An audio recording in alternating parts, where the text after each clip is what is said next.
Hello and welcome to the One Life Church devotional series where we cover the entire Bible in 20 months.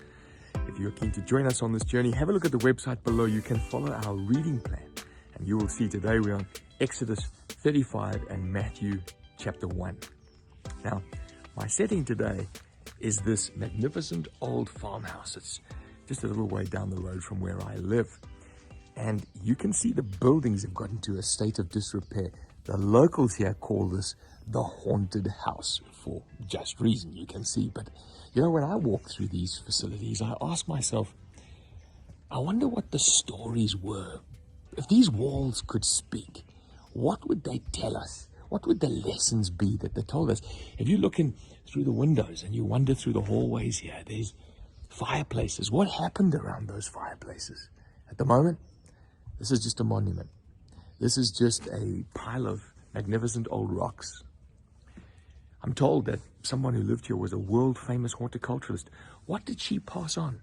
Where are kids today? You see, our chapter today, in fact, both chapters today, are about legacy. It's about fathers and mothers and what they passed on to their kids. The Western ideology that you are essentially an individual that finds himself on planet Earth, and you got to live your best life, achieve the most you can, suck every bit of life out of the world, and then just leave a monument of glorious rocks behind you, is not a biblical one. No. You're born into a family very mindfully.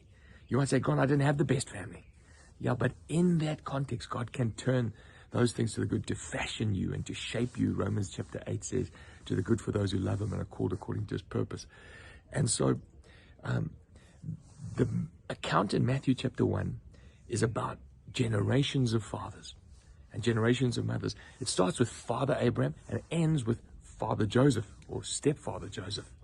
So there were 14 generations from Abraham to David, 14 from David to the Babylon exile, and then 14 from the Babylonian exile to Jesus, where Joseph had him in his home. And the angel came to Joseph, it's recorded here, and said, he is going to save the world from sin. So the Holy Spirit has come upon your fiance, and she's got this miraculous child within her. God is coming. And call him Yeshua. Yeshua means he will save the world from their sin. And so Joseph was a good man. It says here in verse 18 that he was faithful to the law, and he wanted to honor this lady, and he was just going to divorce her quietly so that, you know, she's not held into public disgrace. But God comes upon him and says, look, this is how I want you to raise your boy. And so Jesus comes, and the point of all these families was that they raised their children in the ways of God, anticipation of a coming hope, a Messiah. And Hebrews chapter 11 tells us they lived with this hope. They lived with this hope that Jesus was going to come. And they put their faith in God. And so they were justified by faith, trusting that God was at work. God's at work in your life. He's at work in your family. You say, God, some of my family aren't even saved yet. No, but he's at work. And you're not designed to live in splendid isolation, to leave a pile of rubble behind you, a glorious monument. No, the virtue in you, the gifts in you, the Jesus in you is designed to be imparted to your children and your spiritual children. You say, God, I don't have any spiritual children.